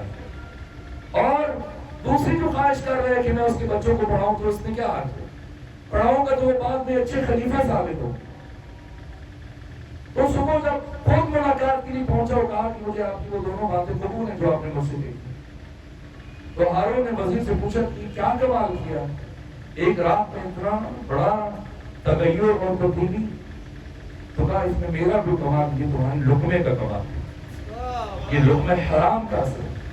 میرے عزیزوں, لقمہ حرام انسان کی زندگی بدل دیتا ہے. بسا اوقات افراد کہتے ہیں کہ ہمیں نماز سے رغبت نہیں ہوتی ہے, جی نہیں چاہتا ہے, تہجد کی توفیق نہیں ہوتی ہے, یا نماز میں ہمارا دل نہیں لگتا, پھر نماز میں ہمیں خیال آتے ہیں اور دعا پڑھتے ہوئے ہماری وہ کیفیت نہیں بن پاتی اور ہم دعا قرآن کے صفحے گرنا شروع ہو جاتے ہیں کہ کب ختم ہوگی جب مولانا صاحب پڑھا رہے ہیں. سب سے پہلے مرحلے میں اگر عبادت میں لذت محسوس نہیں ہو رہی ہے, مناجات میں لذت محسوس نہیں ہو رہی ہے, دل تنگ ہو رہا ہے, تو اپنے اس لقمے کی طرف توجہ کرو کہ اس میں خرابی تو نہیں. ضروری نہیں کہ چوری کا لقمہ وہی آرام ہو. اگر ایک مزدور ہے اور 8 گھنٹے طے ہے تو اس نے مزدوری کرنی ہے اور 7 گھنٹے مزدوری کرے اور 1 گھنٹے میں وہ میسج کرنا شروع کر دے, گھر والوں سے فون پہ باتیں کرے اور آہستہ آہستہ وقت ضائع کرنا شروع کر دے, تو اس کے بعد اس کے لیے صرف 7 گھنٹے کی اجرت دینا جائز ہے. اور 8ویں گھنٹے کی جو اجرت دے رہا ہے یہ حرام کے زمرے میں جائے. آفس میں ہو گیا, ہمارے آفس میں تو بہت اچھے ماحول ہے, جب جاتے ہیں حاضری لگا لیتے ہیں. اگرچہ 8 بجے حاضری ہونی چاہیے لیکن ہم 12 بجے جاتے ہیں اور 4 بجے آنا چاہیے, 2 بجے آ جاتے ہیں. بہت اچھے دن گزر رہے ہیں, اچھے دن نہیں گزر رہے. اس لیے جو تو لقمہ کھا رہا ہے اسے حرام کر کے کھا رہا ہے. یہ ملک, اس ملک میں جو عوام کے ٹیکس سے جو میری تنخواہ آ رہی ہے, اب یہ عوام کے لیے جو کام انجام دینے ہیں یہ سب کا میں ملازم ہوں. میں نے اس کے عوض میں پورا کام دینا ہے. اگر اس میں کوتاہی ہوگی یہ حرام ہے. لقمہ حرام بخدا نسلوں کو سب بھوکا مرتے، گھاس کھا رہے، لقمہ حرام میں. اور یہ لقمہ حلال ہے. میں حیران ہوتا ہوں، ہارون رشید کا اپنا بیٹا ہے، سگا بیٹا، جس کا نام قاسم ہے. بس یہ آخری بات کر رہا ہوں. قاسم، یہ قاسم ہارون رشید کا بیٹا ہے، اور اس نے قطر کا لباس پہننا شروع کر دیا اور خود سے کام شروع کر دیا. خود مسجد میں زیادہ وقت گزارتا، نمازیں پڑھتا، اور کھانا بھی باہر سے کھاتا. اور فاضل ابن سعد نے کہا کہ وہ آپ کے لیے باعث ذلت بن چکا ہے. لوگ باتیں کرتے ہیں کہ بیٹا اپنے ہی باپ کی حکومت کا باغی اور باپ کو نہیں مانتا، اور محل کی سکونت ترک کر دی، آپ کی بدنامی کا باعث بن رہا. تو کچھ کیجئے تاکہ یہ ذلت آپ کے لیے نہ بن جائے. اور قاسم کو بلایا، ہارون رشید نے بلایا دربار میں، کہا میں نے سنا ہے کہ تو آج کل اس طرح سے موسیٰ قاسم کے ساتھ اٹھتا بیٹھتا ہے اور ان کی صحبت میں رہتا ہے، وہ مسجد میں عبادت کرتا رہتا ہے، اور تو اچھے کپڑے نہیں پہنتا اور قطر کا لباس پہنتا ہے، تو سادہ کھانے کھاتا ہے اور باہر محنت مزدوری کر رہا ہے، مگر تمہارے پاس کچھ کمی ہے. بیٹا خاموش. ہارون نے کہا میں جانتا ہوں اس کی وجہ کیا ہے. اس کی وجہ یہ ہے کہ میں نے باقی بیٹوں کو دوسرے شہروں میں ولیعہد منتخب کیا ہے اور گورنر منصوب کیا، اور تمہیں ابھی تک میں نے کوئی منصب اور عہدہ نہیں دیا، اور تم نے احتجاجاً میرے ساتھ کی توہین کا سبب بن رہا ہے. وہی بیٹھے بیٹھے ہارون رشید نے مصر کی حکومت کا پروانہ لکھا اور پھینکا اس کی طرف، یہ لے جاؤ اور جاؤ مصر کی حکومت کرو، اور مصر کا سارا ٹیکس وہ تمہارا ہے، میں نہیں پوچھوں گا. جتنی مرضی کنیزیں خرید سکتا ہے خرید لے، عیاشی کر اپنے گھر بنا، کوئی روک ٹوک نہیں ہے. جیسے جی چاہتے ویسے حکومت کرو، کوئی تم سے پوچھنے والا نہیں. اور قاسم نے زمین سے وہ تحریر اٹھائی اور آگے بڑھ کر باپ کی طرف بڑھا دی، اور اس کے بعد کہا اے ہارون رشید میرے والد محترم، شاید آپ کو ابھی تک خبر نہیں ہے کہ میں نے مذہب اہل بیت اختیار کر لیا، اور میں موسیٰ کاظم کے وسیلے سے اب علی ابن ابی طالب کا شیعہ بن چکا ہوں. اور اسی رات اس نے بغداد کو چھوڑ دیا، مبادہ باپ زبردستی کر، اور راتوں رات یہ بغداد سے بصرہ پہنچے جناب قاسم بن ہارون. اور بصرہ پہنچنے کی بعد مزدوری شروع کر دی. 3 سال تک جن میں مزدوری کرتے اور ایک اپنی سادہ سا گھر نو بنایا، اور 3 سال کے بعد بیمار پڑے، یہاں تک ان کی موت کا وقت جب آیا اور قریب الموت کے حالت انتظار میں، تو ان کا دوست تھا بصرہ میں عبداللہ بصری، اس کو اپنی وصیتیں کر رہے. کہا عبداللہ بصری سنو، مال دنیا میں سے میرے پاس صرف یہ چند لباس ہے، یہ رکھ لو، کسی ایسے فرد کو دینا جو اللہ کا مطیع اور فرمانبردار ہے، تاکہ وہ یہ لباس پہن کے اللہ کی بندگی کرے گا، اس کی اطاعت کرے گا، تو میں بھی اس کی اطاعت کے عجب میں اس کا صحیح اور شریک بن جاؤں. اور ایک میرے پاس صحیفہ ہے، مصحف ہے، قرآن ہے، یہ کسی ایسے مسلمان تک پہنچا دینا کہ جو قرآن کی نسبت غافل نہیں ہے اور قرآن کی تلاوت کرتا ہے باقاعدگی سے. یہ قرآن اس تک پہنچانا، اگر وہ قرآن پڑھے گا تو میں بھی اس کے اجر اور ثواب میں شریک ہو جاؤں گا. اور اس کے بعد جیب سے ایک انگوٹھی نکالی کہ یہ لے جاؤ. یہ انگوٹھی میرے باپ نے چند سال پہلے مجھے دی تھی، لیکن جب سے میں نے موسیٰ کاظم کی صحبت اختیار کی ہے میں نے یہ انگوٹھی کبھی نہیں پہنی. یہ لے جاؤ اور میرے باپ ہارون رشید کو واپس کر دینا، کہنا کہ چونکہ مشکوک تھی اور مجھے شک تک اس نے بیت المال کا اور مسلمین کا بھی حصہ شامل ہے، میں نے نہیں پہنی. اور اس کے بعد یہ جملے قاسم کی، کہا کہ اے عبداللہ بصری آپ درمیان سے ہٹ جا، مجھے جس ہستی کا انتظار تھا وہ تشریف لا رہے ہیں. اور اس کے بعد کہا السلام علیکم یا امیر المومنین. یہ علی فرماتے ہیں یا حار حمدان من یمت جرانی، اے حارث حمدان جو بھی مرے گا، جب بھی مرے گا، جہاں بھی مرے گا، وہ میری زیارت ضرور کرے گا. یا حارث حمدان موتو قبل ان تموتو، اے حارث حمدان مر جاؤ اس سے پہلے کہ تمہیں موت ہے. وقت ختم ہوا. گفتگو کا سلسلہ وہ جو میں نے 2 حصوں میں تقسیم کیا، سیر اور سیر، یہ سیر کی منزل یہاں سے شروع جو علی فرماتے ہیں یا حارث حمدان موتو قبل ان تموتو، مر جاؤ اس سے پہلے کہ تمہیں موت ہے. انہی جملوں سے کل جو گلستان زہرا میں اپنی بات شروع کروں گی، اور اب رک رہا ہوں. یہ علی جو خود بھی موت سے اتنی محبت کرتے فرماتے ہیں، پہلے قرآن نے فرمایا انظام تم انکم اولیاء للہ من دون الناس، یہ جو لوگ دعویٰ کرتے ہیں کہ ہم اللہ کے ولی ہیں، ان سے کہو اللہ کا ولی وہ ہوتا ہے جو موت کی تمنا کرے، جو موت کی خواہش کرے، جو موت کی آرزو کرے. اور یہ علی ہیں جو 5ویں خطبے میں نازل البلاغہ میں فرما رہے ہیں بلعانۃ الموت من الطفل بصدق امہ. اللہ کی قسم علی ابن ابی طالب موت سے اتنا مانوس ہے جتنا ایک چھوٹا بچہ اپنی ماں کے دودھ سے، بلکہ اس سے بھی زیادہ. اور یہ علی کے بیٹے کے بیٹے ہیں جناب قاسم. بات اس منزل پہ تمہیں 2 جملے جناب قاسم کے لیے. یہ جناب قاسم شب عاشور دیکھیے، اگر حسین نہ پوچھتے تو مورخ کی قلم اتنی تمام نہیں تھی کہ وہ حسین کے بھتیجے کا تعارف کروا سکے. ظاہری سن 3 سال کا ہے، لیکن باطنی اعتبار سے جناب قاسم کس سن و سال کے درجہ رفیع پر فائز ہیں. اگر دنیا کے علماء اور دنیا کے علماء اور دانشور قامت قاسم ابن حسن کا جائزہ لینا چاہیں تو ان کی ٹوپیاں اور امامے زمین پر گرنا شروع ہو جائیں گی، لیکن آپ کی معرفت کی بلندی کا ادراک نہیں کر سکتے. امام حسن کی روحانیت کے وارث، امام حسین کے شاگرد قاسم ابن حسن شجاعت میں، سخاوت میں، حسن میں، ہر اعتبار سے بے نظیر. ہمیں سمجھانے کے لیے جناب قاسم معرفت کی کس درجے عظمہ پر فائز ہیں. حسین ابن علی نے پوچھا بتائیے کہ موت آپ کے نزدیک کیسے؟ قیامت تک اصلاً وہ موت اور وہ حیات، یہ ہارٹنگٹن جس نے جو ورڈ آرڈر کا نظریہ دیا تھا، ہم نہیں کرتے. خود دی میننگز آف لائف کی کتاب لکھی ہے 1000 زائد سے زائد صفحات پر مشتمل، اور سر فرانسس ہزبن، William James Hegel, Kant, Descartes اور باقی فلسفیوں کے نظریات کو رد کیا اور کہا کہ اکثر لوگ زندگی گزارتے ہیں، زندگی کیا اور اس کی حقیقت کیا یہ بہت کم لوگوں کو پتا، اور آخر میں خود کی تذبذب و تشکیک اور شک و ریب کی کیفیت میں حیران، سرگردان، پریشان نہیں بتا سکتے، اس لیے کہ اس کے بس کرو. اگر زندگی اور موت کی حقیقت دنیا کو بتا سکتے ہیں تو علی اور علی کے بیٹے بتا سکتے ہیں. علی کے اولاد نے بتایا، قاسم نے بتایا. جب چچا نے پوچھا کہ کیف الموت عندک، بیٹا قاسم یہ موت آپ کے نزدیک کیا ہے؟ اور میں احلی من الاسد. امام کے سامنے بات کر رہے ہیں، موت کا ذائقہ چکھ چکے کہ کون سی موت ہے، کل اشارے کروں گا. چچا جان شہد سے زیادہ شیرین ہے.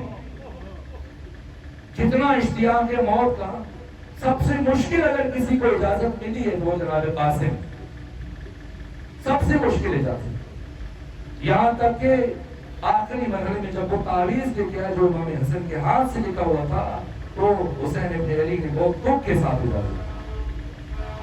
اور شہید کو تعریف فرماتے ہیں کہ چچا اور 7 مقامات ہیں روز عاشور حسین نے سب سے زیادہ گریہ کیا، اور ان 7 مقامات میں سے سب سے مشکل مرحلہ جہاں حسین نے بہت گریہ کیا اور غش کھا کے گر گئے، شہید مطہری نے لکھا ہے یہ مقام. جب قاسم کو روانہ کرنا چاہا، چچا بھتیجا ایک دوسرے کے گلے لگ گئے اور اتنی دیر گلے لگ کے گریہ کرتے رہے کہ دونوں غش کھا گئے. یہاں تک کہ پھر اٹھایا، اپنے بھتیجے کو تیار کیا. کربلا کے واحد شہید ہیں جنہیں زندگی میں کفن پہنایا گیا، یہ قاسم ابن حسن. اور جا کے جنگ کی ہے، ایسی جنگ جس نے علی ابن ابی طالب کی جنگ کی یاد تازہ کر دی. ارزق جس طرح سے جنگ احزاب اور جنگ خندق میں عامر ابن عبدالوہاب تھا جو بیک وقت 1000 افراد کے ساتھ لڑنے کی صلاحیت رکھتا تھا، ارزق شامی کو اتنا بڑا شجاع مانا جاتا ہے. ایک 36,000 کے لشکر عمر ابن سعد میں سب سے زیادہ قوی الجثہ، طاقتور و بہادر فرد یہ ارزق شامی تھا. اس نے پہلے امام حسن کے مقابلے میں اپنے ایک بیٹے کو بھیجا اور لمحوں میں حرف غلط کی طرح سے فنگار کر دیا اس کو، جناب قاسم. اس نے غصے میں آگے دوسرے بیٹے کو بھیجا اور دوسرے کو مارا اور تیسرے کو مارا، پھر چوتھے کو، پھر اس کے 3 بھتیجے ہیں انہیں باری باری بھیجا. جب 7 کو قتل کیا جناب قاسم نے تو اب اس کی آنکھوں میں خون ہوتا ہے. اس نے خود پہنا، خود کے اوپر خود پہنا اور پھر اس طرح سے گھوڑے پر بیٹھا اور اتنا قوی الجثہ اور توانمند اور قداور تھا کہ وہ دور سے دکھائی دیتا تھا. اتنی اس کی ہیبت تھی کہ لوگ اسے دیکھ کے گھبرا جاتے تھے اور اپنے ہتھیار پھینک دیتے تھے. اور دونوں طرف اب دونوں لشکروں کی سپاہی دیکھ رہے ہیں غیر متوازی مقابلہ کہ ادھر 13 برس کا بچہ آیا اور ادھر اتنا بڑا پہلوان سورما. یہ غیر متوازی اور یہ مقابلہ کیسا ہو؟ ادھر چلا ارزق شامی اور ادھر حسین ابن علی نے جناب قاسم کی ماں ام فروا سے فرمایا ام فروا موت پر حق ہے، میں نہیں چاہتا کہ تمہارا بیٹا قاسم شہادت سے محروم رہ جائے، لیکن میری بس یہ خواہش ہے کہ کم سے کم تمہارا بیٹا قاسم اس ارزق ملعون کے ہاتھ سے قتل نہ ہو۔ تو قاسم کی ماں ہے، مصلی بچھا، قاسم کی زندگی کے لیے دعا کر۔ ام فروا نے چاہے نماز بچھائی، ہاتھ اٹھائے، قاسم کے لیے دعا کی، اور ادھر سے جب حملہ کیا دونوں ایک دوسرے کی طرف بڑھے تو یہ شاگرد حضرت ابوالفضل عباس جناب قاسم جیسے قریب پہنچے تو اپنے فرس کی زین کے اوپر جیسے بیٹھے تو کے کھڑے ہو گئے، اور کھڑے ہو کر بلندی سے ایسے وار کیا کہ اس نے ارزق شامی کے سر کو شگافتہ کیا، اور اللہ اکبر کی آواز بلند ہوئی۔ جیسے ہی ارزق کو زمین پر گرایا، ایک مرتبہ پورے لشکر شام میں اور لشکر کوفہ میں ہلچل مچ گئی۔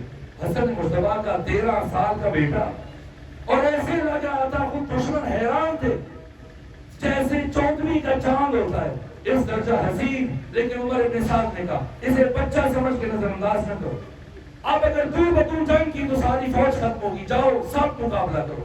میمنہ بھی پلٹا، میسرہ بھی پلٹا، قلب لشکر تینوں طرف سے حملہ آور ہوئی، یہاں تک کہ جب تینوں طرف سے حملے ہوئے ایک شقی نے آپ کے سر اقدس پر گرز مارا، جس کے بعد خود کو سنبھال نہیں پائے، اور پھر کسی نے آپ کے سر کو شگافتہ کیا، اور پھر آپ کی سواری دشمنوں کی بسط میں چلی گئی، اور اب حالت یہ کہ جب قاسم نے جناب حسین ابن علی کو آواز دی کہ چچا جان اپنے بھتیجے کا سلام آخر قبول کیجئے، تو حسین کو آتے آتے بڑی دیر لگ گئی، اس لیے کہ جب تک زین پر تھے قاسم تھے، لیکن جب زمین پر آئے تو اب تقسیم ہو چکے تھے، اور قاسم جناب حسن مصطفیٰ کا یہ حسین پھول، یہ 14ویں کا چاند، اس پھول کی پتیاں میدان کربلا میں بکھر گئی۔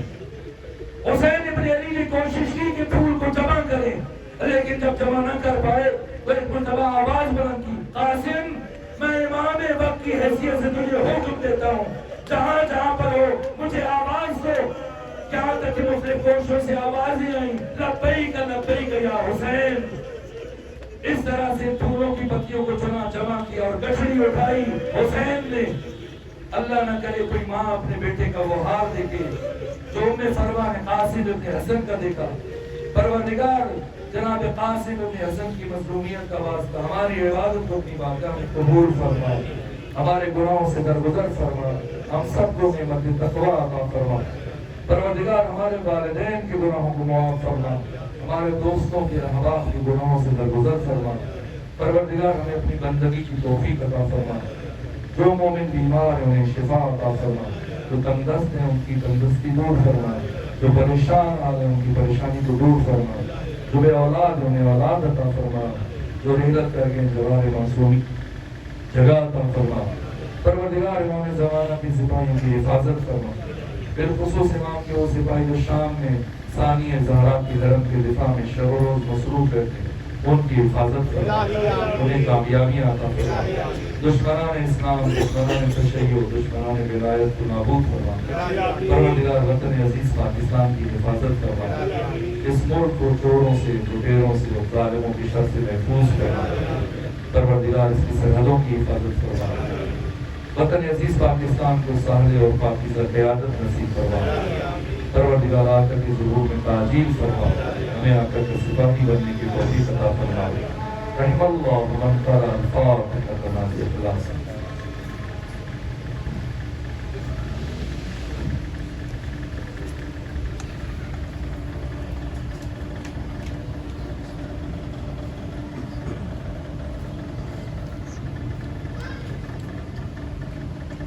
السلام علیکم یا شمس الضحیٰ، السلام علیکم یا بدر الدجا، السلام علیکم یا حبیب اللہ، السلام علیکم ورحمۃ اللہ وبرکاتہ، السلام علیکم یا ابا عبد اللہ الحسین، السلام علیکم یا ابن رسول اللہ، السلام علیکم یا ابن امیر المومنین وابن سید الوصیین، السلام علیکم یا ابن فاطمۃ الزہرا سيدة النساء العالمين.